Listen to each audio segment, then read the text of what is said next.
Start. Okay, ready? Very good evening, everyone. Welcome from Sneak Rehab Foundation.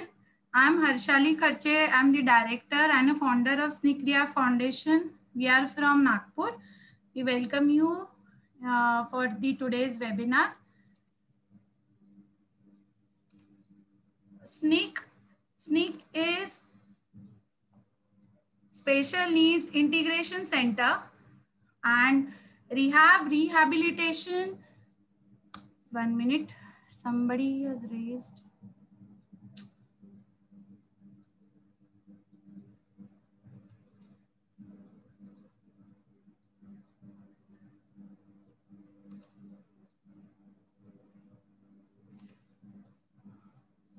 Please don't raise the hand and this thing.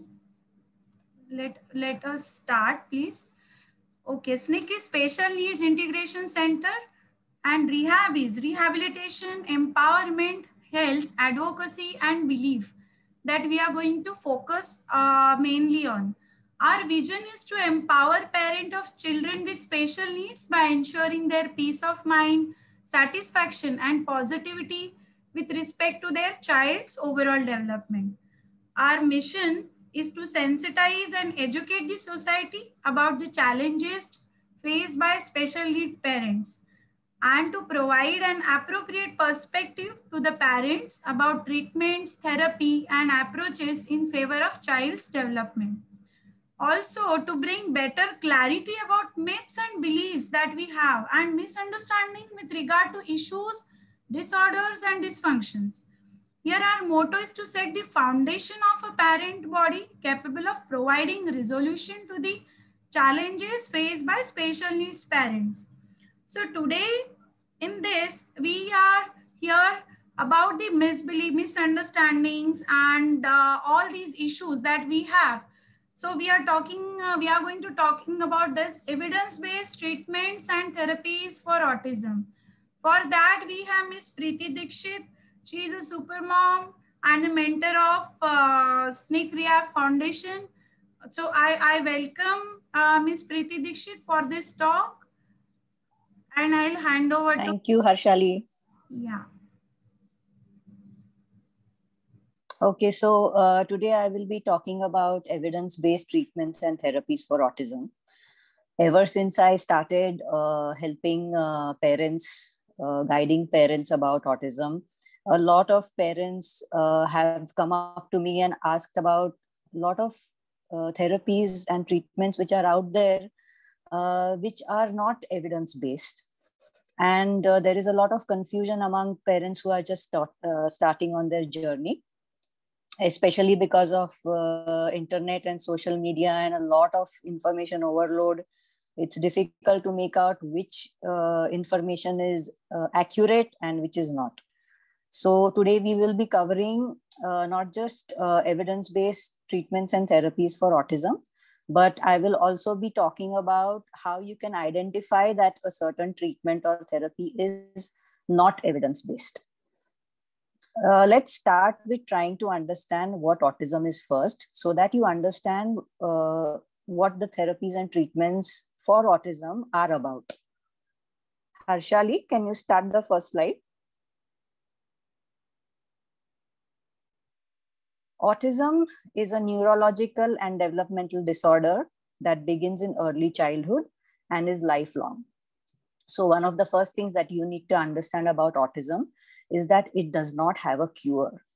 You know, this is the first thing that once you accept that autism does not have a cure, you will immediately not fall into the trap of all these people who promise you miracle cures and, you know, treatments for autism. The part about autism that you need to understand is that being a neurological condition, it is something that no medication can change, because the brain has developed a certain way and you cannot change the way the brain has developed, but you can support the way the brain works by all these therapies that are there for autism. What are the causes of autism, Harshali? So according to a lot of research and studies that have been done on autism, it has been found out that there is no single known cause for autism. Given the complexity of the disorder and that the fact that the symptoms and the severity of the symptoms varies from a child to another child, there are probably many causes of autism. Both genetics and environment play a role in causing autism. When it comes to genetics, several different genes appear to be involved in autism spectrum disorder. For some children, autism spectrum disorder can be associated with a genetic disorder, such as Rett syndrome or Fragile X syndrome. For other children, genetic changes may increase the risk of autism.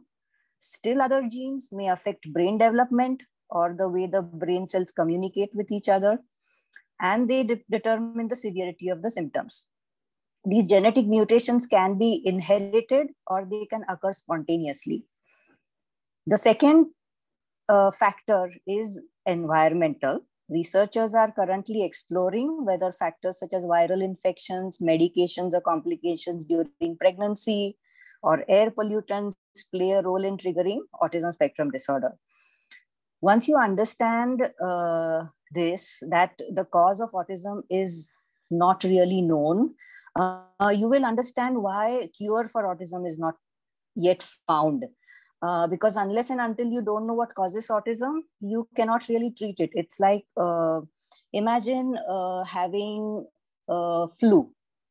So imagine you have a fever and you go to the doctor, and the doctor try first test to see what is wrong with you. He cannot directly give you a medicine for fever, and even if he does, if he does not treat the right underlying problem, it's not going to work, right? So you could take over-the-counter medicines to reduce the fever, and that will be a very temporary solution for it. But in order to actually treat the condition, the doctor needs to identify what is wrong, what is the root cause of the problem. Since we do not know the root cause of autism, it is difficult to treat autism with any kind of medicines or treatments. Okay, let's move on to the next slide. It's important to understand. Oh yeah, we had, another thing which I wanted to stress especially is that there is no link between vaccines and autism, because I have a lot of parents who approach me asking me whether vaccines cause autism. There was a study a couple of years ago which claimed that MMR vaccine causes autism. However, that study was withdrawn by the people who had conducted the so-called study, because it did not have enough scientific evidence, and there was no basis for concluding that MMR vaccine causes autism. So be very clear about this, that there is no link between vaccines and autism disorder. Autism is caused by a combination of genetic and environmental factors. I will talk about this in detail in the parent Q&A session if you want to know about it. In the meantime, let's move on to the next slide, which is the core traits of autism. I want you to understand that autism and or related conditions are two separate things.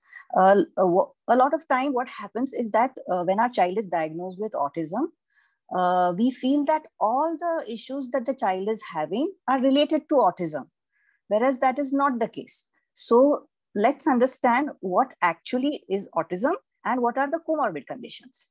Now, the core traits of autism include persistent deficits in social communication and social interaction across multiple contexts, as manifested by the following.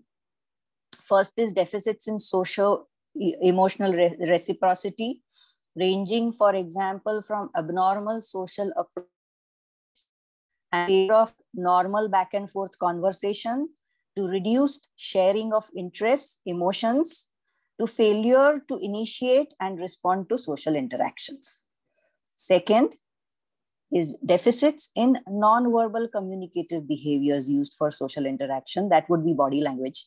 For example, from poorly integrated verbal and non-verbal communication to abnormalities in eye contact and body language, or deficits in understanding and use of gestures to a total lack of facial expressions and non-verbal communication. The third aspect of communication is deficits in developing, maintaining, and understanding relationships, ranging, for example, from difficulties adjusting behavior to suit various social contexts, to difficulties in sharing imaginative play or in making friends, to absence of interest in peers. This is the first core trait of autism, that is deficits in social communication and social interaction. Okay, Harshali, we can go to the next slide.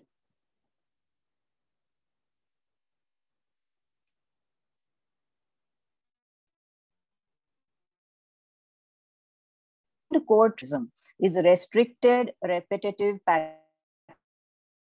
behavior, interests, or activities.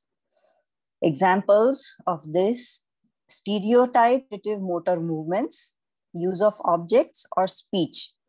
For example, simple motor stereotypes like lining up toys or flipping and spinning objects, repetitive speech, also known as echolalia, repetitive use of idiosyncratic phrases. The second is insistence on sameness, inflexible adherence to routines, or ritualized patterns of verbal and nonverbal behavior. Example, extreme distress at small changes, difficulties with transitions, rigid thinking patterns, greeting rituals, need to take same route or same food every day. Third, highly restricted, fixated interests that are abnormal in intensity or focus. Example, strong attachment to or preoccupation with unusual objects, excessively circumscribed or preservative interests. Fourth, hyper or hyporeactivity to sensory input or unusual interest in sensory aspects of the environment. Example, apparent indifference to pain, temperature, adverse response to specific sounds or textures, excessive smelling or touching of objects, and visual fascination with lights or movement. So this is what autism is. This is actually the diagnostic criteria for autism. Anything other than this is not related to autism. It is very important to understand this, that a lot of other issues that our children have come under comorbid conditions. Harshali, can you bring up the slide of comorbid conditions? Okay, so I will be covering evidence-based therapies later on once I finish with the comorbid conditions. Now, comorbid conditions are conditions which are commonly present in children with autism.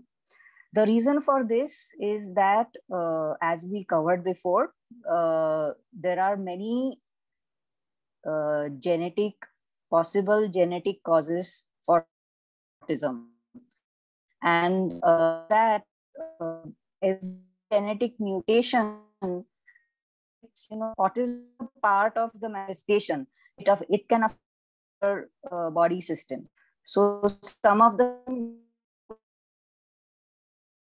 I'm not able to gastrointestinal. When we say comes under that, constipation. Some children have persistent diarrhea. Some children have feeding problems. Some children have food allergies. So all these come under gastrointestinal disorders. The second most common comorbid condition in children with autism is sleep disorders. Sleep disorders consist of insomnia. A lot of children with autism have less sleep. Along with that, there are many children with autism who find it difficult to sleep. There are children who find it difficult to sleep throughout the night. They keep waking up in between, and then the going back of deep. Also, sleep apnea has been observed to one of the conditions that children with autism. Then come neuromuscular disorders. Many of our children have weak muscles, also known as hypotonia, where the muscle is not strong enough, doesn't respond quickly compared to the normal muscle. Third is metabolic disorder. One of the most common metabolic disorders that has been observed to accompany autism is mitochondrial disorder. It affects the metabolism of the body. Because of this, a lot of children seem to have less immunity. They seem to fall sick often. This is because of metabolic disorders. Fifth is epilepsy. Many children with autism have seizures. Then is ADHD, again, very, very commonly accompanying autism, attention deficit hyperactivity disorder.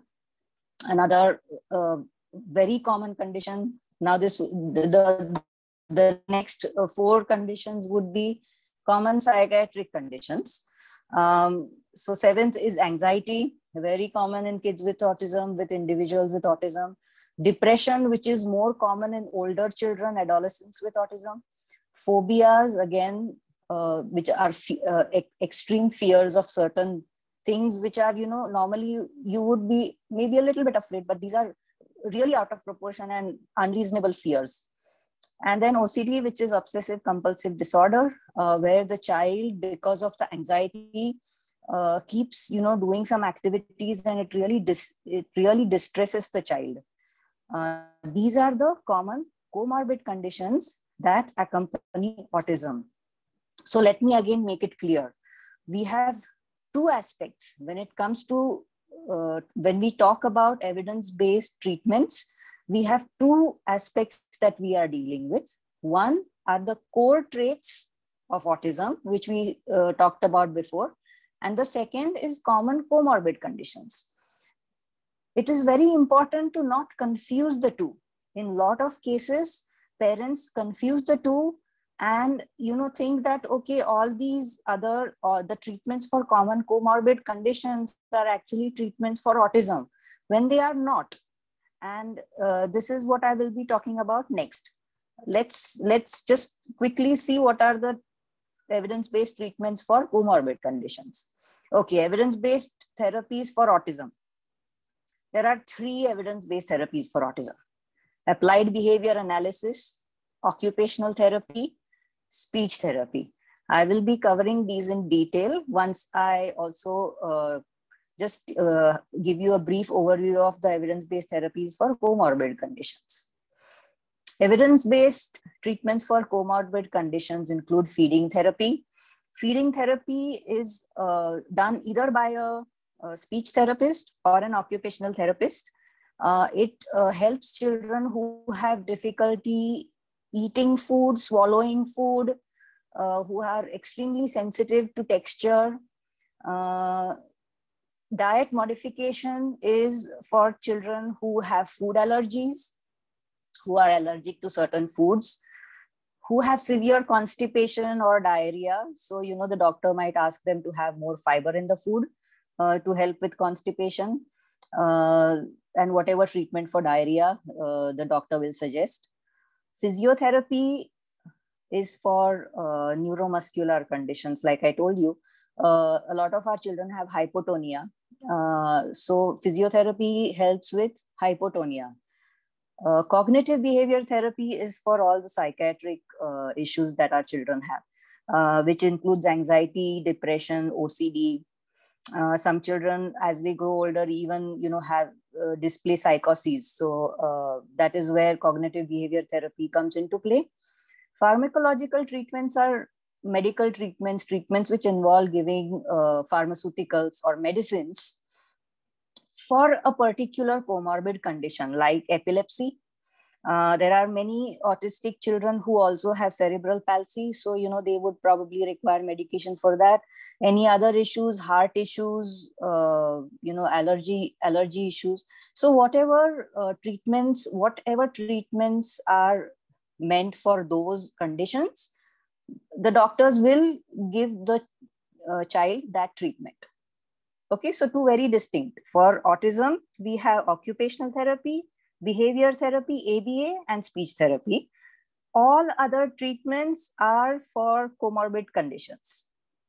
Okay, let's go on to the next, Harshali.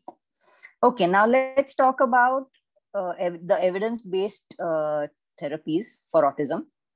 The first therapy, which is very effective for children with autism, is analysis.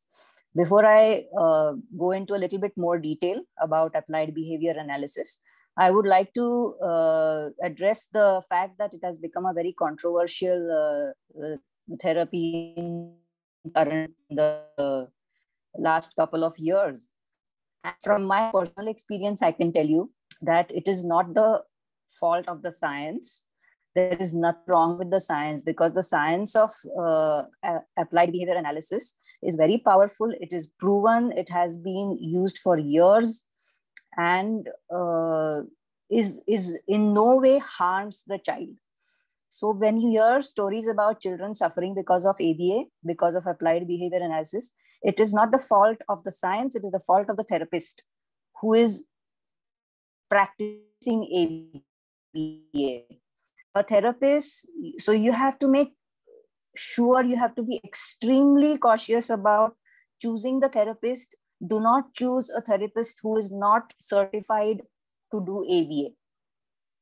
Whenever you go to select a ABA therapist, make sure that that therapist is board certified, because that can make the difference between making or breaking your child. If ABA is not practiced properly, then you have all these horror stories where the children were abused and they suffered. And no, that is not how ABA is at all. Let's see what ABA actually is.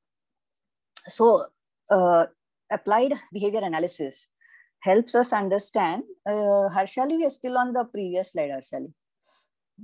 Yeah, applied behavior analysis helps us to understand how behavior works, how behavior is affected by the environment, and how learning takes place.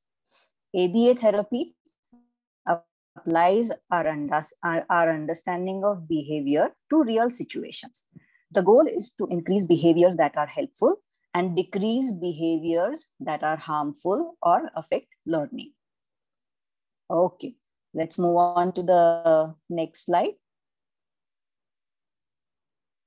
ABA therapy programs can help with increasing language and communication skills, improving attention, focus, social skills, memory, academics, and decreasing problem behaviors.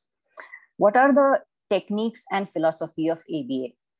ABA involves many techniques for understanding and changing behavior. The ABA therapist uses a variety of ABA procedures to help the individual with autism. Parents, family members, and caregivers receive training so that they can support learning and skill practice throughout the day. This is very important.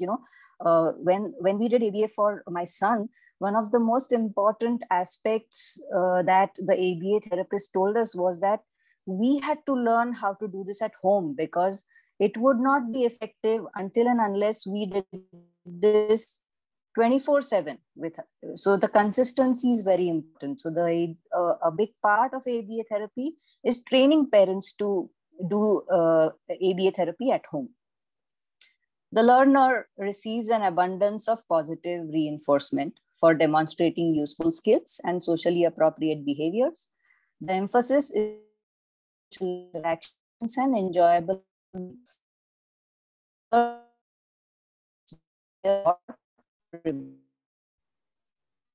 Another interesting thing about ABA is, I was recently talking to an ABA therapist, and she told me that it's a concept that ABA only helps little before the age of 5.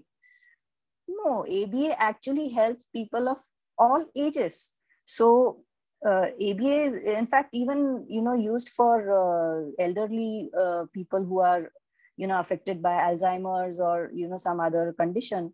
So ABA is effective for people of all ages. It can be used from early childhood all the way through adulthood. So there is no time limit where you feel that, if I don't do ABA therapy, my child was diagnosed when he was 4 years old, so ABA therapy is not going to help. No, not at all. That is not true. ABA therapy can be done at any point of time, and it helps individuals with autism a lot, because it is a evidence-based scientific approach that has been tried and tested and proven for decades. Okay, move on to occupational therapy.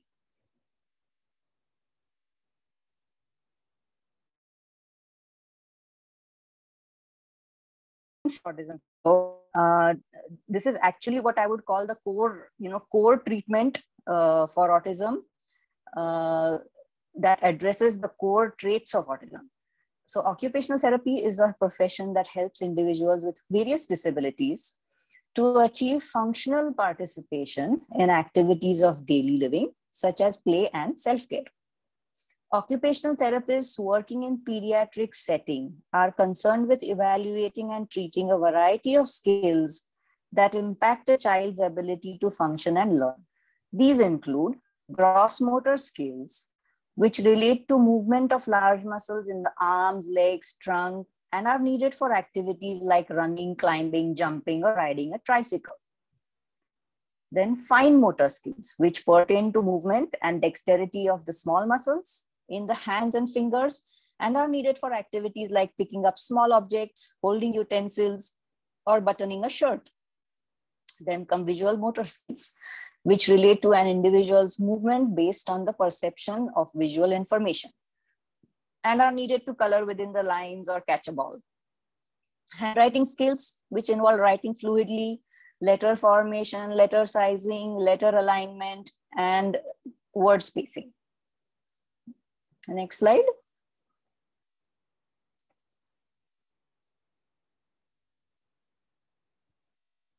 Then come self-care skills, which include daily dressing, feeding, toileting, grooming.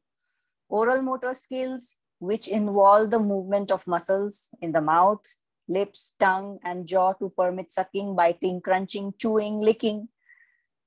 Another very important thing that occupational therapy helps with is sensory integration.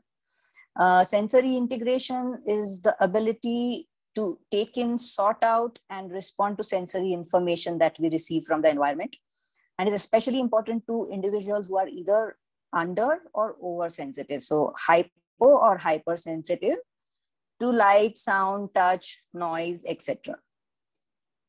Then motor planning skills, which involve the ability to plan, implement, and sequence motor tasks, such as riding a bike, kicking a rolling ball, or climbing monkey bars. Finally, neuromotor skills, which involve the underlying building blocks of muscle strength, muscle tone, and posture. This is, so you can see that occupational therapy really addresses most all core traits of autism. Okay, let's move on to speech therapy. Speech therapy, everybody knows, addresses the challenges with language and communication. It can help people with autism improve their verbal, non-verbal, and social communication. The overall goal is to help the person communicate in more useful and functional ways. Communication and speech-related challenges vary from person to person or child to child with autism. Some individuals on the autism spectrum are not able to speak. Others love to talk, but have difficulty holding a conversation or understanding body language and facial expressions when talking to others. It is a misconception that speech therapy is only meant for non-verbal children on the spectrum. That is not the case. Speech therapy, as you can see, also helps with social communication. So children who are verbal, they still have difficulty communicating. they still do not understand the intricacies of social communication. So speech therapy helps with that as well. Examples of skills that speech therapy works on include strengthening the muscles in the mouth, jaw, and neck, making clearer speech sounds, matching emotions with the correct facial expression, understanding body language, responding to questions, matching a picture with its meaning, and modulating the tone of voice. When we say modulating tone of voice, many of our verbal kids either speak extremely softly or extremely loudly. So the speech therapist helps the child modulate the tone of his voice, to to control the volume. So, okay, next slide. Speech therapists also help individuals with autism with alternative augmentative communication, also known as AACs. Some people with autism find this is especially for non-verbal children on the spectrum. Some people with autism find that using pictures or technology to communicate is more effective than speaking. This is known as alternative augmentative communication. Examples of AAC include sign language, PECS, that is Picture Exchange Communication System. There are some apps on iPad, I think, like Avaz, which help with this, and speech output devices. My voice is breaking, is it? Harshali, are you able to hear me? Yes. Yes, but in between slightly, I think network issue, but continue. Must be. Yeah, Yeah. yeah. Another thing that the speech therapist helps with is social skills. So people work on goals related to social communication. Speech therapists sometimes offer social skill groups in addition to one-on-one therapy. They may also work on coaching children and adults on communication in different settings. This can include how to communicate with friends or communication in a relationship, appropriate behavior at work, and so on. So this is speech therapy.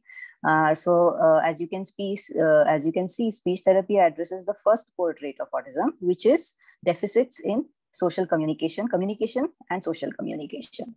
So really, speech occupational therapy addresses the second core deficit of autism. Speech therapy addresses the first core deficit of autism. And ABA, it's very interesting, is used by both occupational therapists and speech therapists to get the child to cooperate with these therapies. So ABA is like a basis for all therapies. It helps the therapist get the child to do the things that they want to do, because we all know that our children find it very difficult to do these things as well. So ABA therapy is an integral part of both occupational therapy and speech therapy. These are the three main evidence-based therapies for autism. Okay, let's move on to the next one. Now, what do you mean by non-evidence-based treatments? I know that a lot of people will question this, but I just want you to give me a chance to explain this to you as much as I can. So before beginning any treatment, parents should question whether there is coherent scientific rationale behind it and think critically about its associated risks and benefits. They should ask their healthcare practitioner whether the treatment has been proven effective and safe in objective scientific studies, and whether those studies have been published in well-established, highly reputable, peer-reviewed medical journals. This is extremely important. The first thing that my son's pediatrician told us is that when you are looking for treatments for autism, you have to, or treatment for any health condition for that matter, you have to make sure that it is proven safe and effective. And effective. Okay, it is important to remember that anyone can start a journal or post study on the internet to tout the efficacy of dangerous or useless interventions. I will be covering this in the next topic, how you can, identify health frauds and scams. Healthcare fraud is a huge business, not only in the US, but also in India. And parents of children with autism are often targeted. Fringe treatment providers prey on the desperation and fear of parents and deceive parents with numerous unfounded claims. To be considered evidence, treatment must be thoroughly investigated, studies, and show measurable, sustained improvements in targeted areas. I'm sorry, guys. I don't know why my voice is breaking.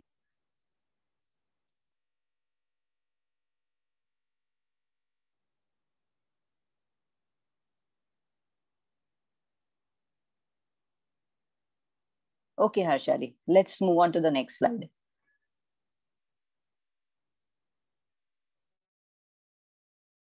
Now comes the very interesting part of this topic. That is how to spot frauds and scams. I have been talking to parents about frauds and scams for so many years now. And I almost know this by heart now because I have repeated it so many times. So here goes. One of the first things that should raise your red flag is that the product claims to address a lot of different conditions. Okay, so be suspicious of products that claim to cure a wide range of unrelated diseases, particularly serious diseases such as cancer and diabetes. No product can treat every disease and condition. And for many serious diseases, there are no cures, only therapies to help manage them. This is very important. Like I talked about before in the presentation, because we do not know the exact cause of autism, we have not found the cure for autism. The only way to treat autism is to manage autism, is to address the symptoms of autism, and is to manage autism using therapies. So the moment you come across a product which promises to cure autism, you should run away from it. The second hallmark of frauds and scams is that they offer personal testimonials. Remember that personal testimonials are the weakest form of scientific validity. They should tip you off to a health fraud because they are difficult to prove. Testimonials are personal case histories that have been passed on from person to person, or the testimony can be completely made up. So unfortunately, in many autism parent support groups, we have people who infiltrate our groups, posing as parents and giving so-called personal testimonies about various treatments, which you will never hear about from your doctor or your healthcare provider. That should immediately raise your red flags. Some patients' favorable experiences with a fraudulent product may be due to a remission of their disease or from earlier or concurrent use of approved medical treatments rather than the use of the fraudulent product. This is called confirmation bias, people. Remember this word, confirmation bias. When you have heard that a certain product helps with autism, since you believe this, in spite of the fact that you are doing other therapies for autism, you will decide that it is this treatment that has actually helped the child instead of the other treatments which are known to help the child. Okay, let's move on to the next slide. Another thing that, health frauds do is product fixes. Be wary of talk that suggests that a product. I will eventually. I will when we do the question and answer session. Promise quick fixes. Be wary of talk that suggests that a product can bring quick relief or provide a quick cure, especially if the disease or condition is serious. Even with proven treatments, few diseases can be treated quickly. Note also that the words in days can really refer to any length of time. Fraud promoters like to use such ambiguous language like this to make it easier, to cheat their way about. Nobody can really sue them legally because they have not used any particular terms. They keep it very vague. Another thing very common with all frauds and scams is that they make miraculous claims. Claims of an innovation, a miracle cure, an exclusive product, or a new discovery or magical are highly suspect. If a product was a cure for a serious disease, it would be widely reported in the media and described by health professionals, not hidden in obscure magazines or newspaper ads or late night television shows, website promos. Marketers are of unknown, questionable, and non-scientific backgrounds. Another common trait is, I see this especially with websites, is money back guarantees, no questions asked. Marketers of fraudulent products rarely stay in the same place for long. Because of this, they can make any kind of promise. And the customer, once, he's been cheated of his money, can't do anything because he cannot locate the person who has cheated them. So beware of any website, any article which claims that first you need to buy a product, and once you first you need to buy a product, and then after that you can, they will send it to you or you can use it or whatever. No, never. Don't trust any website which says that first, you buy this and then we will give you this. Okay, let's go on to the next slide. Oh yeah, this is one of my favorite, or this is not my favorite, this is one of my least favorite parts about health frauds and scams, or people who promote fraudulent products. They make paranoid accusations. So these claims suggest that healthcare providers and legitimate manufacturers are in cahoots with each other, promoting only the drug companies and medical device manufacturers' products for financial gains. This claim suggests that the medical profession and the legitimate drug and device makers strive to suppress unorthodox products because they threaten their financial standing. There is nothing you can do to disprove this. These people, they will immediately start saying that, oh, no, doctors are all, out to make money and get people, and all these pharmaceutical companies, they are just, in it for the money. I'm sorry, please, don't fall for conspiracy theories, and please don't be paranoid. Stick to what is known. Stick to what your doctors are telling you. Not every person in the medical community is part of some conspiracy to cheat you. And no, I can't stress this enough. You should just run away from that, and in fact report these people. Then another thing that they do is use meaningless medical jargon. Fanciful terms are generally a cover-up for lack of scientific proof. So many of these ads or websites use called scientific terms and explanations, which they lift from reputed scientific journals, but use them out of context. However, since the public doesn't have enough knowledge to discern fact from fiction, they are impressed by them.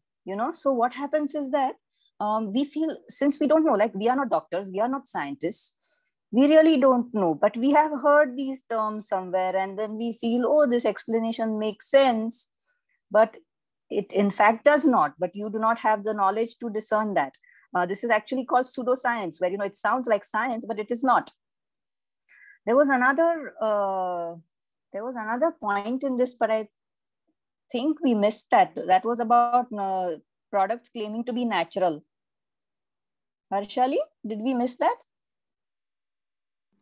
No, I was not having that. Okay, maybe I forgot to give it to you. So Okay. another thing that frauds and scams do is claim that a product is natural. You know, so you feel, oh, if it's natural, that means it's safe. Please do not be under this impression, because even poisonous mushrooms are natural. But if you ingest a poisonous mushroom, you will die, right? So not everything natural is safe at all. So this is one of the things that they will say, no, it's natural, it's natural. So it's like, you know, because it's natural, there's no harm in trying. No, don't fall for that either. All right, I think we have finished with our presentation. Harshali, this was the last of it, right? Yes. All right. Now on to Q&A. Yeah, I'm just waiting for the questions.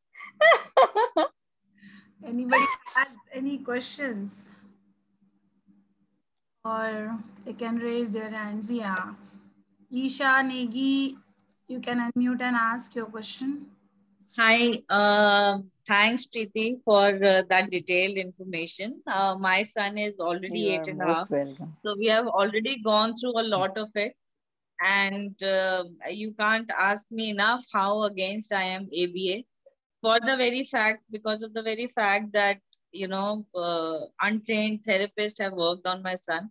And those effects that happened on him at the age of 2.5, we still see those effects. Now, if somebody asks me to go for a ABA therapy, I'm just scared to hell. And still would want a better therapist. I haven't till date met a better therapist to take him to. Having said that, my son is 8 and he has major behavioral issues. So he is biting, he is hitting himself, and it's on small things. His understanding is wonderful. He understands practically everything that we say. I try to do, so we try and communicate with him through letter. I do that. He does not communicate with anybody else. So I'm trying to put him to Avaz app also, now that he have started to communicate through letterboard. But that behavioral issues we're not able to sort, and that those are usually for small things. Like if he would ask me for breakfast and I would say, okay, give me 5 minutes, I'm making it for you. He can't wait for 5 minutes and he would start hitting and biting himself. Okay. So they're not even meltdowns. They're not, I will not really call them tantrums also, but his ability to wait and, see things through. I think it's part of self-regulation. This would come under self-regulation. Okay. Yeah. The child finds it difficult to self-regulate. This is very, very common with all our kids, and this is another thing which, again, ABA helps with. Okay. So actually, self-regulation, for issues with self-regulation, it's a combination of ABA and occupational therapy, because occupational therapy addresses the sensory issues that might be, bothering the child. And ABA is actually the therapy which would help the child with self-regulation. I will, I will ask Harshali to do a session, especially on ABA, because ABA, my experience, I will tell you, I can completely empathize with what you're saying, because my first experience with an ABA therapist, luckily for me, was extremely good. So, my first experience with a ABA therapist was so good that, I completely believed in the science, because the way she did it, the way she taught us to do it. So right. I had already gained that faith, and I knew what was supposed to happen. And then we moved from one city to another, and in this other city, I had recommendations about an ABA therapist there who came highly recommended from parents, and I ran out. I will literally tell you, I ran out of there, because my son, who until then used to enjoy ABA therapy, started crying and screaming, and this lady had locked the door and we didn't know what was happening. Yeah. So I can completely understand, which is why, I said it's not the fault of the science, it's the fault of the therapist. So I should very, very and try and find a better therapist. We have, there is actually one special mom, and, she's an amazing therapist. She does online therapy also, but I will, tell Harshali to give you her contact information. Sure. One quick question, another one. Is there any speech output devices available in India? That is something I do not know. I do not know, Isha. I will have to find out because my son is verbal, so I have never had to look at them. But I will try to find out. I hope there are, now. Okay. I've been trying to find it for almost a year, but everything is very, very expensive, like extremely expensive. And they're mostly imported from outside. So they're not even India made. So I'm still looking for something. I've also never heard of an India-made speech output device. I think they would be imported mostly. Yeah. Okay. Thank you. Thanks, Atan. You're welcome, Isha. Okay, there is one question in chat box that have two questions. Any evidences that children will outgrow of ASD as they grow old? No. Children with autism do not outgrow autism. They do not recover from autism. They do not come out of autism. They do not get over autism. Because like I said, autism is a neurodevelopmental disorder. It is because of the way the brain develops, either, during pregnancy or after birth, because of some, complications during birth, during labor and delivery. There, many children with autism have brain injury because of hypoxia, lack of oxygen during birth and delivery. Others, have been in NICU because for some reason or another. So these are, very common environmental factors, but more and more research suggests that the cause of autism is genetic. So when the cause of autism is genetic, you really can't do anything to the gene. I mean, there are genetic replacement therapies that, have very, very, just recently for spinal muscular atrophy, I think there was some drug that came about, which costs 18 crores. I'm not sure. It's like really, really expensive. As long as science and research is not able to find the cause of autism, the only thing we can do is help our children with the symptoms of autism, with the challenges that they have. And it is like diabetes, which you have to manage, right? Something like diabetes or hypertension, it is something that has to be managed for life. But just like with diabetes and hypertension, lifestyle changes along with, medication, lifestyle changes are recommended by doctors. In the same way, for autism, once given the right support along with therapies, the child can improve a lot. The child does improve a lot. I will tell this to every parent based on my personal experience with my son, who is now 18 years old.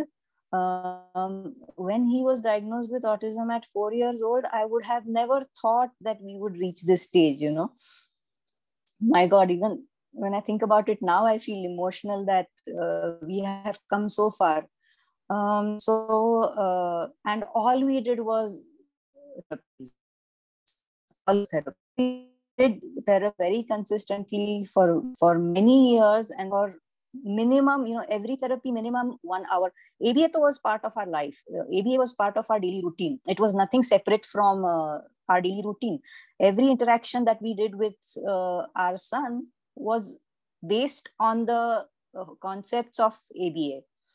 Again, same with occupational therapy. Occupational therapy I would do throughout the day. So many, many hours of ABA and occupational therapy for many years. We integrated it into our life, and that helped him a lot. And I think that is one of the most important things I would tell parents, is that don't rely on therapies for 1 hour a day or 1 hour a week. That is not enough at all. For ABA, for autism therapies to help your child, they have to be integrated into your daily routine. It should not be something separate from your daily routine. It should be a part of it, and it works wonders. There is so much improvement if you do these therapies consistently and over a long period of time. Yeah, next question.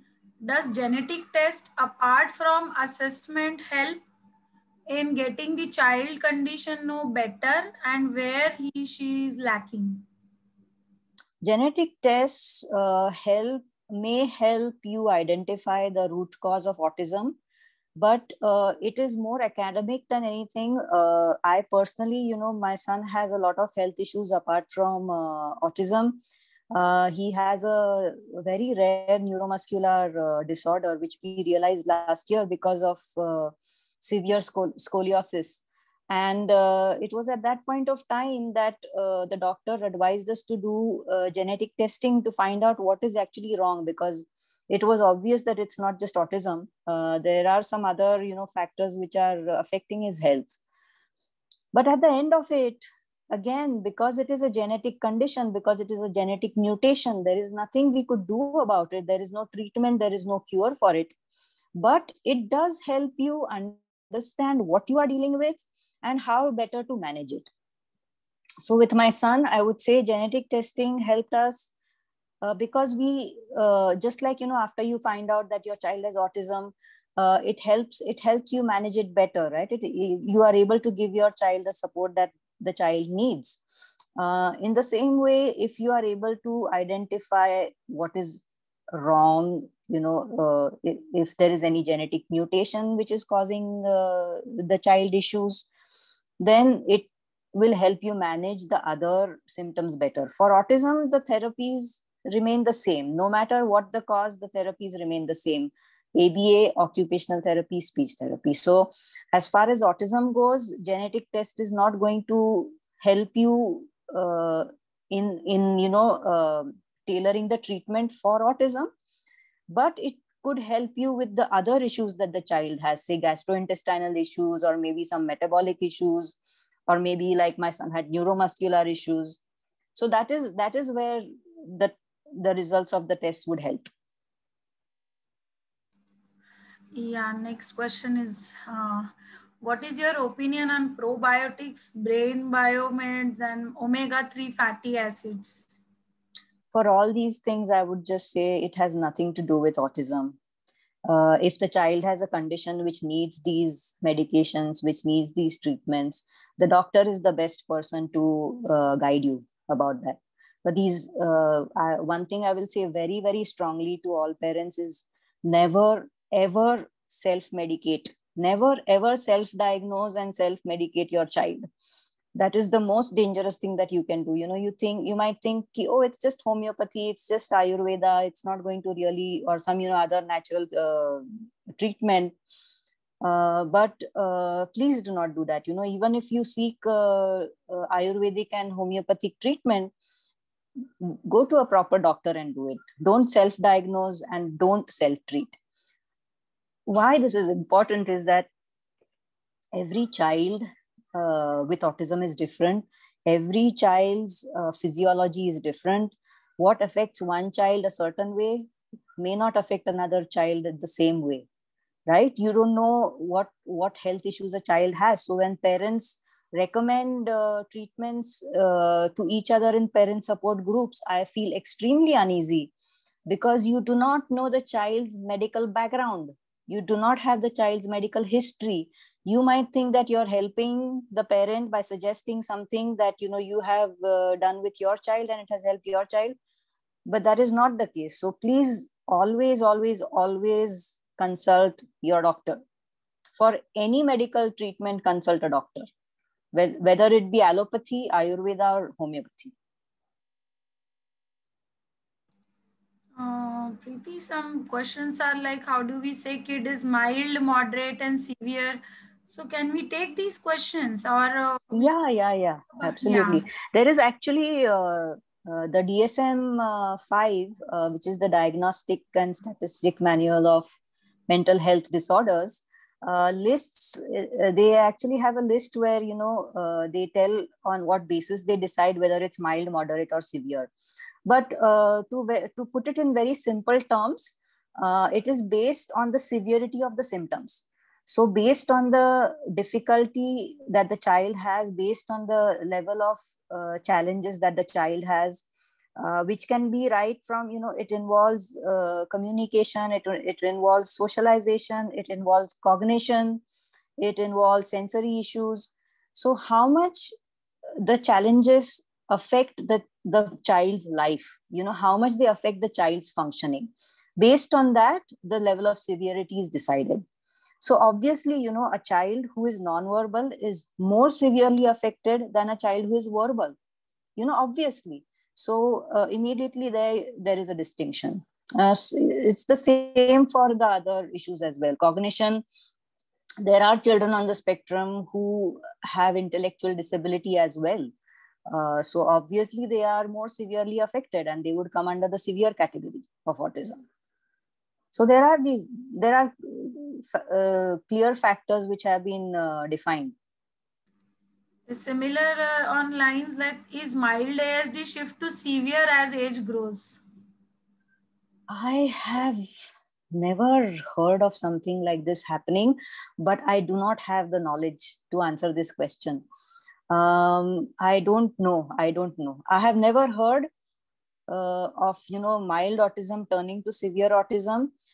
I have heard of stories where certain issues become more prominent than other issues, and some of the, so it might seem as if autism has become severe, but may not necessarily be the case. For example, anxiety, depression, as I mentioned, even, you know, psychosis is something that happens later, you know, when they are teenagers or young adults. But no, I don't have the knowledge to answer that question. Yeah. And what is the difference in between behavior therapy and ABA therapy? So when you talk about behavior or behavioral therapies, there are several types of therapies that come under that. Another example which I talked about was cognitive behavioral therapy, which is a form of behavioral therapy that comes in handy when the child is suffering from anxiety or depression or OCD. So behavioral therapies are of many types. The most commonly used behavioral therapy for autism is applied behavioral analysis and cognitive behavior therapy. Okay. How was OT integrated in your daily life? I will write a post on this. I think you are writing a book on this. Yes, I am. Yes. Yeah. So that is a very lengthy answer. So yeah. Okay. A lot of, asking on that. Okay. Okay, is it? Yeah. Ayurvedic and homeopathic is helpful in autism. Again, I'm not sure because there is no, you know, there is no evidence. There have not been enough studies to establish that it is a proven treatment for autism. It's just based on hearsay and personal testimonials. So I'm not really sure. You know, Ayurveda and homeopathy itself, I don't know. I mean, are they proven treatments? You know, these all come under complementary and alternative treatments, and they are not really backed by the kind of scientific evidence that allopathy medicines are backed by. That does not mean that, you know, they don't work. We just don't have enough information, you know, to say whether they work or not. Brian come up with very, good thing, I can say. How helpful are new doctors who gets a WhatsApp doctor degree? Yes. Yeah, because like many. No, say no to Google doctors and WhatsApp doctors and Telegram doctors and any group doctors. Yeah, many of them nowadays only go to certified doctors in clinics and hospitals, and whom you find, you know, on Practo. No, Practo also, I don't know. Some of them are not certified, I guess. So nowadays it's very difficult to say, but please, no Google doctors, no Telegram, no WhatsApp, no groups, no Facebook. I think we have those is support group, and those some of group are converted into doctors group. No, the thing. See, the thing, and you know, the thing, Harshali, is that yeah, we have to realize that when we are on the internet, when we are on social media, it is very difficult to actually know who you're speaking with, or you know, who you're communicating with. A person can claim to be anything. Like I said, there are many marketing people who pose as parents and are in fact, you know, working for some clinic or therapy center or company, and then promoting their products. So please do not rely on something as serious as medical advice. Don't rely on groups for that. Go to a doctor, consult a doctor, visit a doctor, do video consultation with a doctor. yeah. One question came about is most of them are talking about name check protocol. Is it really safe? Again, another. Again, you know, anything other than occupational therapy, applied behavior analysis, and speech therapy, anything other than these three, especially if it is trademark, especially if it is registered under some company, be wary of it. You know, any program, see, any treatment or therapy which is evidence based, which is proven, scientifically proven, and tried and tested and approved, is not trademarked by any company. You know, Nemetschek protocol, I'm not sure about that, but I think it is a registered treatment again. So I don't have any knowledge about whether it helps or it doesn't help. I will just tell you that ABA, occupational therapy, speech therapy, is these are sciences. This information is publicly available. It is not copyrighted. It is not registered or trademarked. It is not licensed. Just like, you know, just like with medicines, you know, allopathy, for example, any doctor can practice medicine once they become a doctor. In the same way, therapists, all evidence-based treatments are public domain information. They are not copyrighted. So immediately, first, you know, thing you should realize, okay, they are asking for money. They are saying that they want, you know, they can do this, but they want this money for that. No, immediately your red flags should be raised. Yeah, Isha, you've been, yeah. Yes. Actually, I'm missing some questions because those are very child specific. That my child is this year old and this. So I'm Okay. not taking those questions. That's why. Okay. Yeah. Those Actually, I would specific, quickly like to add to yeah, this. There yeah. is B12 injections. So a lot of parents gave B12 injections to their parents without checking what is the condition of B12 in their bodies. So a lot of times there have been a cases of overdose of B12 in children. Parents don't Yes. know about that. Homeopathic or Ayurvedic, they don't treat, they can't cure autism. Probably they can help you with one or two issues like, you know, insomnia. So they can help you sleep better. Or, you know, there's irritability related to something in the body, which we Yeah. really can't diagnose. So some medical issues which allopathy doctors can also have help with, they can probably help find a you know, certain treatment or relief. I would rather say relief, temporary relief Yeah. from them, but nobody can cure autism. Autism is not a disease. It's not a fever. It's not a cough that you give medicine, and any protocol, anything that you do on your child, on your baby, please try do it on yourself before you try do it on your children. Please, for God's sake. Well said, Isha. There is a very, very dark side to these non-evidence based treatments being promoted on internet in groups. And Praveen Kumar of Autism Parents Hub and me have been fighting with these people for many years now. We have even been, we have received threatening calls from people because we were creating awareness against these people. It's a very, very dark side of autism, where, Praveen keeps saying, autism is a business. Autism has become a business.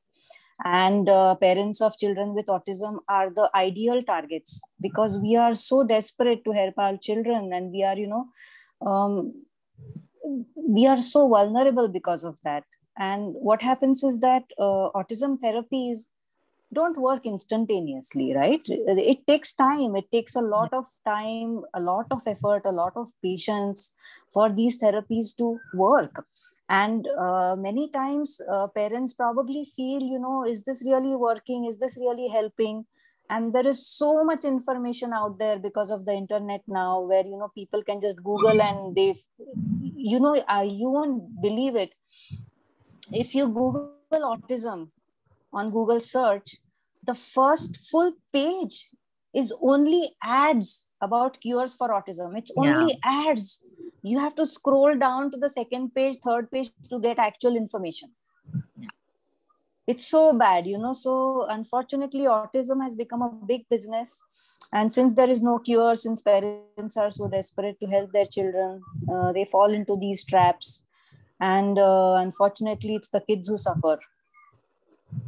Because the kids can't say no, the kids can't say no. Yeah, true. I will ask Dheeraj More to unmute and ask your question. Hi, Shishir uncle. Hello. Hi, madam. There are a few people you might be waiting for this question about stem cell therapy. Is there any role for stem cell therapy, or it is absolutely no role? And second thing, my child is 4 years old. He has need-based communication. As we are giving more and more time to him, there is definitely, and his occasional therapies are going on, and he is showing little improvement. But there are a few behavior issues and all that, that he does not understand, that he is hurting, or few common things he's not able to understand. That he's hurting something. He will go and push anybody. Previously, he used to hit everybody, and we need to say at least 5 people to sorry when he used to hit while going on the road and all that. Okay. That behavior now has reduced, but we don't understand appropriate social behavior still. We are trying to do the thing, but because of this pathetic situation of corona and all that, we are also socially limiting ourselves and to him, trying to some extent. Yes. No, I think what you're doing is right. You're on track. You're on the right track. Keep doing speech therapy, occupational therapy, and ABA. You can do them online. There are many therapists who are offering them online, who take a few sessions, who teach you the techniques, and then you can continue doing them yourself. With all these therapies, you do not need to rely completely on the therapist to help your child. You can, take a couple of sessions, learn the techniques. But I would say, one thing to all parents, make sure that you get your child evaluated by a therapist, because it's important to get that evaluation done and to know from the therapist what it is that the child needs and what it is that will help the child, because the therapies are catered towards the child's needs. Stem cell therapy, again, is an extremely non-evidence-based treatment. there is absolutely no evidence to suggest that stem cell therapy helps with autism. In fact, it is considered a big fraud in India. Especially, there are a couple of companies which I will not name, which are aggressively promoting stem cell therapy for autism. But please, I will share sites where you can find verified information on this, and you will get to read that stem cell therapy shows promise, not just for autism, but for various diseases. It shows promise. But when they say it shows promise, it is in extremely preliminary stages of research right now. So it will be many years, and probably even not then that it may be proven to be safe and effective. At this point of time, there is no evidence to suggest that stem cell therapy helps.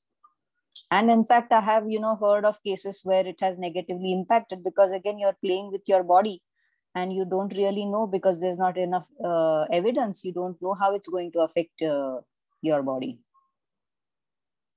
So please stick with, your therapies which you're doing a good job there. Yeah, I will request Kanchan Pandey ma'am to unmute and ask your question. Yeah, hello ma'am. Hi.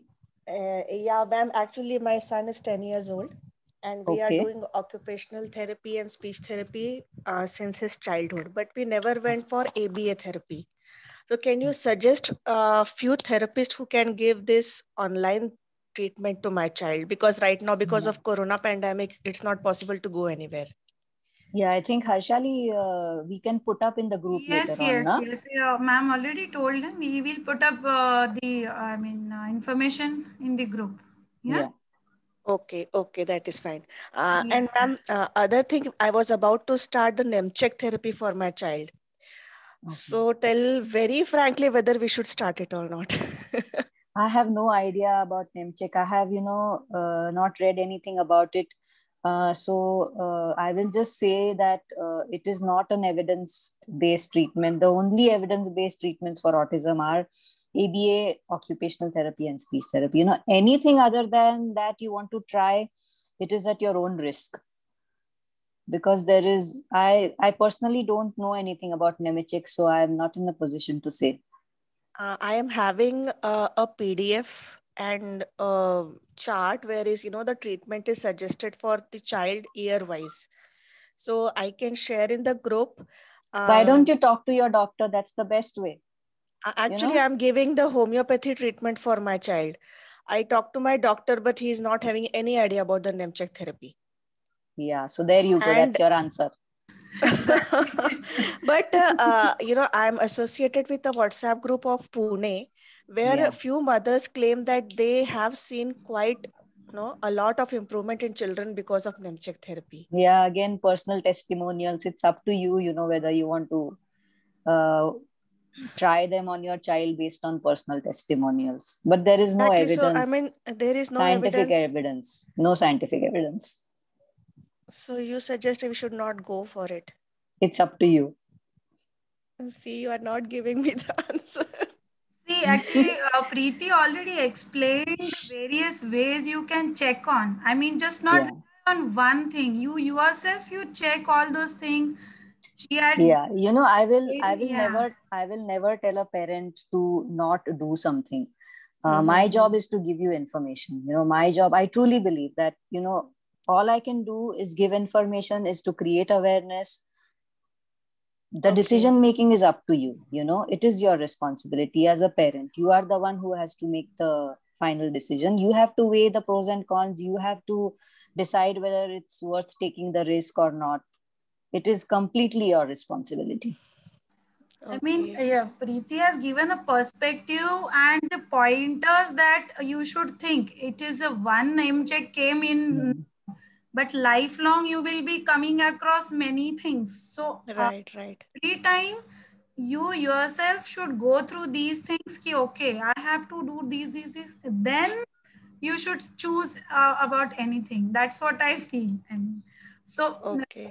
She has given you the, for what? Yeah, this is a responsibility. This is a responsibility that a parent has to take, you know. I am very, very clear about that, because the parent is like God for the child. The Right, parent is exactly, God for the child. as you said, the child cannot say no to anything. So it So you entirely have lies to in decide. our hand, you know, what we are putting him to Absolutely. risk. So be informed, make, you know, take the effort to be informed and take an informed decision. Okay, thank you, ma'am. Okay, next, I will request not to take personalized questions. I'll ask Kavita Singh to unmute and ask your question. Hi, ma'am. Hi. Ma'am, I would like to understand, when you say sensory integration, whom should we approach for this therapy? Who's the right person to do it? Because of late, I've come across many a therapists who claim that they can do this, they can integrate, other things. Recently, I came across a special educator who claimed that she can do speech and language communication, she can do, compliance. I'm totally confused. I've gone to 2 clinical psychologists to know what exactly my son needs, but so far I've not found any genuine person. Okay. So sensory integration therapy is a part of occupational therapy. So occupational therapy, most, might already be doing sensory integration therapy for your child without you even knowing about it. But sensory integration therapy is a part of occupational therapy, and an occupational therapy is the right, occupational therapist is the right person to do it. Speech therapy, speech therapist. Applied behavioral analysis, ABA therapist. Special educator is for special education. You know, it's very clear. So there is anybody who claims to do something apart from their qualification, you should not go to them for that. One question about primitive reflexes. What are your views about primitive reflexes? Occupational therapy, physiotherapy.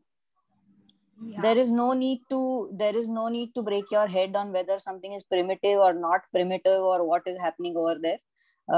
Very recently, I heard about this primitive reflex integration therapy. Primitive reflex integration therapy is again a part of occupational therapy and physiotherapy. You know, it is nothing separate. So it all comes under occupational therapy. What is happening, I guess many our parents are going into technical things, no? And they are getting further confused about therapists. Yes. Therapy is a very vast and broad term. So now people are using those for their... what is happening, absolutely, Harshali. This is exactly what is happening, that the technical, the techniques that are used under these therapies, parents hear these words somewhere and then they become confused. And they go to the wrong direction because these people are not occupational therapists, but they claim that, okay, we will solve this part. Some, like they said, some word they will find somewhere, and yes. Yeah. So that is also very, tricky thing that you should understand, that they are not occupational therapists. One very, very simple rule of thumb is that do not trust anything that is shared on the internet, in parent support groups, on Facebook, WhatsApp, Telegram, anywhere. Always verify with your doctor, with your child's doctor first. And if not, you want to do some research on your own, there are some verified websites, government websites, medical websites, which information you can trust. And we will share those links later on in the group. Yes. Anjali Yadav, you can unmute and ask your question. Hi, Preeti ma'am. Hello. Yeah, is there any difference in between ABA therapy and behavioral therapy? Like I said earlier, behavioral therapies are of many types. So ABA is one type of behavioral therapy. Hello. Can you hear me? Hello. Yeah, can you hear me? Yes, now I can hear you. My Yeah. question is there any difference in between ABA therapy and behavior therapy? Yeah, ABA therapy is a type of behavioral therapy. There are several types of behavioral therapies. Okay. ABA therapy is the behavior therapy which is most widely used for children with autism. Yes. Okay. Yeah.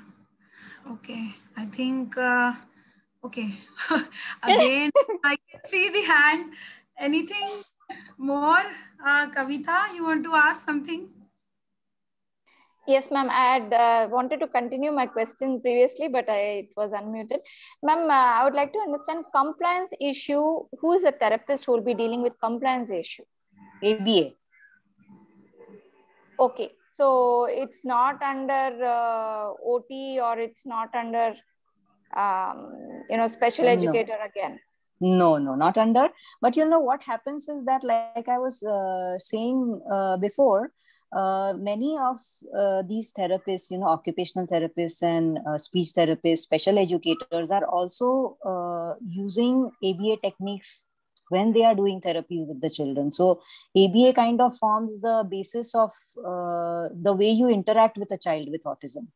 But for targeted treatment, for all behavioral issues, ABA therapist is the right therapist to go to. Occupational therapists, in addition, when they are doing occupational therapy, will use these techniques, but they will not be actually working on the issues. Okay.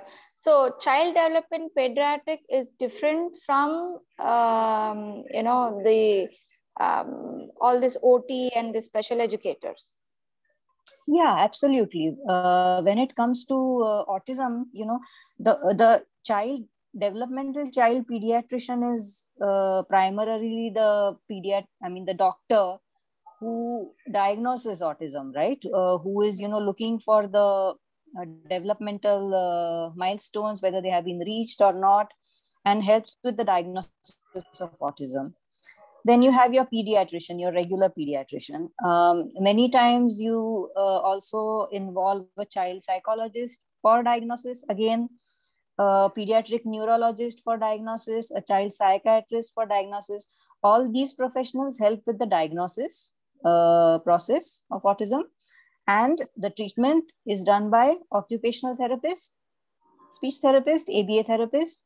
If the child has a lot of anxiety or depression, other issues, OCD for example, then you might have to visit a child psychologist or even a child psychiatrist, because a child psychologist will help the child deal with the anxiety, with the depression, with OCD, with cognitive behavior therapy. Cognitive behavior therapy is done by clinical psychologists. And if that doesn't work, then you may have to visit a child psychiatrist as well, to give medication. Okay. Ma'am, this webinar has helped so much to get our doubts cleared. With all these technical names, they have misled me almost since 3 months. I've been running pillar to post to find the right diagnosis for my son. And even the top well-known clinical psychologists have misled us. And they charge exorbitant fee for the assessment too. Yeah. So thank you so much for this. You're most welcome. Every bits and pieces. So whoever are there in this group, they would know or they may not know. But I thought, let me ask so that I get clarified, and if somebody don't know, it's benefit for everybody. Thank you so much. I'm glad. You're welcome. I think we'll take the last question from Vivo 1723. Wants to ask you. Hello, ma'am. Yes. I would like There is one more Krishna who's raising his hand. Okay. Yeah. Okay. I want to know that does brain MRI for autistic child is really helpful, or we have to go through it, or just diagnosed by pediatric is enough? Normally, if the doctor feels that the child might have any other neurological condition in addition to autism or something else that might be causing the autistic symptoms, they will recommend an MRI. So if the doctor is recommending an MRI, please go for it. But at the early age, pediatrician doesn't have told like you have to go through the MRI, but now now my son is of age 6, and all my friends and some of his mother of autistic child, they are saying that you go through the MRI or why are they doctors? Are they doctors to tell you this? Sorry? Are they doctors? No, they are not doctors, obviously. No. So please do not go by what other parents are telling you in groups. If you feel that, MRI is needed, if you feel because you have heard from other parents that they have done MRIs for their children, please ask your doctor. A neurologist is the right person to tell you whether an MRI is needed or not. So meet a pediatric neurologist. Don't at all go by what other parents are saying. But ma'am, I want to know that does it really help to go in the right direction or? No. MRI will only help understand whether there are any other issues that are present along with autism. So if the pediatric neurologist feels that there might be other issues, it's more to eliminate other issues than anything else. It doesn't confirm autism. It's not a confirmatory test for autism. It is an eliminating test for other issues. Okay, that's what I wanted to know. Thank you so much, ma'am. Okay, you're welcome. Okay, next Krishna Kumar ji, aap पूछ रहे हैं कुछ. You are not. I can't hear you.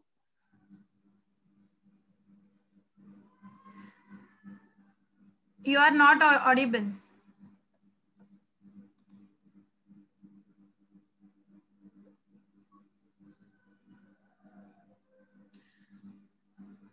Okay, I guess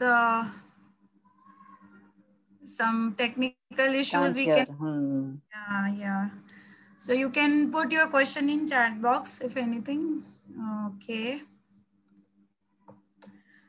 So I guess, many are saying what's a chat. Have we covered most of it or? Yeah, we have already covered lots of things, I guess. And it's very... the rest of the questions, Harshali, the rest of the questions we can address in the group. Yes. I will be there in the group to answer those. I suggest parents join our Telegram group that is open and very good. In terms of one group we can... Yeah, that is where I am. Yeah, that is where I am. I don't check the WhatsApp groups because Harshali, every day you're adding one new group over there. Now I don't even know how many are there. So, you have to allow him to unmute. He's saying allow him to he's unmuted. He's unmuted. You are unmuted only, Krishna, but we are not able to hear you. Yes, he's unmuted. No, can't hear you. Yeah. So, this is a good, this thing, evidence-based. From long, we were thinking about doing this, but this is very nice guidance, Preeti, we have got, and this will be helpful for many of us. Now, I just want to make one just announcement that tomorrow is our early bird. We are starting early bird for our national summit for special needs parents. We are introducing early bird registration. So please enroll yourself. We have already made the announcement that we are doing it in May, and over 500 parents are going to join us. Yeah, we have around 25 more than 25 professional organizations and parents joining with us for this summit. So tomorrow we are starting early bird tomorrow and day after. So please enroll yourself for this. Yeah, just wanted to make once again the announcement today. Yeah. All right, I think yes. I can go now. Yes. Yeah, we can. Because I'm getting hungry. Yeah. After all that talking. Yes. I mean, we have done it. I mean, we are going to provide this all the information on our website. Yeah. Our early bird and entries and all those. So if you check our www.sneakrehab.com, that you can get all the information there about National Summit. Yes, link is posted in a chat box. Please go through that link, please, and then you will get tomorrow. It will all the lines would be open. Yeah. Okay, and thank you very much, Preeti, and thank you so much, parents, for joining us today. We'll see you tomorrow. Who is a little bit disappointed? Who is disappointed about the questions? Oh, we needed. Yeah. Okay, you can ask in the group. Preeti is there in Telegram. You just ask there. Yeah. Thank you. Bye bye. Good night, everybody. Thank you. Good night.